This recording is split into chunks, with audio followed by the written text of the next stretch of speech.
Friends, last week when I was in India visiting my mother, I also visited a former classmate living in my neighborhood. He and his wife recently lost their 24-year-old daughter, Shami, shortly after she gave birth to a beautiful baby girl. This loss was devastating, and not only for her parents, but also for the entire village. The parents could not handle the pain and completely shut themselves off from everyone else. I spent a couple of hours with them listening. They were crying bitterly as they shared their pain. Shemi was the cantor in our parish church and well loved by all. Her parents told me that she would bring the entire family together in prayer every evening at 7 p.m. She was the joy of their life. Her parents also felt so sad that God did not hear their prayers to save her life. They felt sadder that she could not even hold her baby in her arms for a day nor feed her as a mother. She had died of COVID in the hospital. The parents were lost and even contemplated ending their lives. Their sadness led to such bitterness toward God that they stopped praying. They did not want anything to do with God.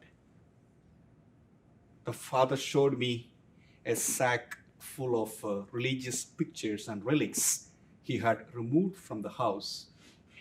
He said, "Why should I pray to a God who never heard me?" I had no words to console them. However, I told them that they should thank God for giving her to them for past 24 years. Our children don't belong to us, they belong to God. One day you shall see your daughter again. That was a question she asked me as soon as she saw me. Will I see my daughter again? I said, one day you will see her again, provided you get back to God. We don't know why it happened. We need to ask the question, what for? If you turn back to God, He will turn your misery into mercy, your sorrow into joy.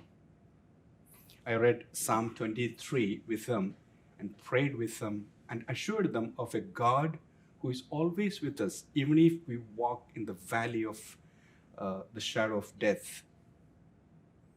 I'm happy to share that they decided to place the picture of the Sacred Heart of Jesus at the center of their home at the end of my time with them. Friends, Lent gives us a chance to listen to God's voice in our lives and begin afresh. As the psalmist says in today's reading, "In my distress I called upon the Lord and cried out to my God.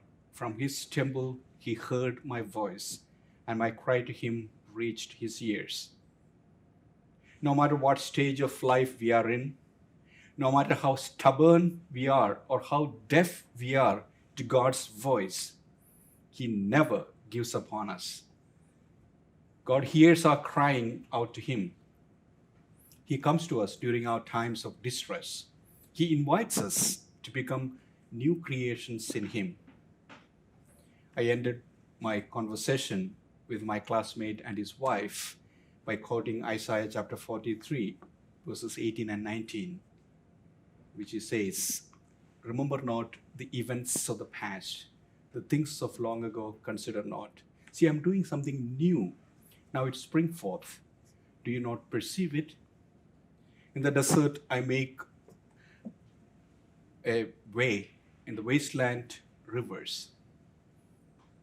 Our faith in Jesus, who suffered and died for us, will turn our misery into mercy and hope.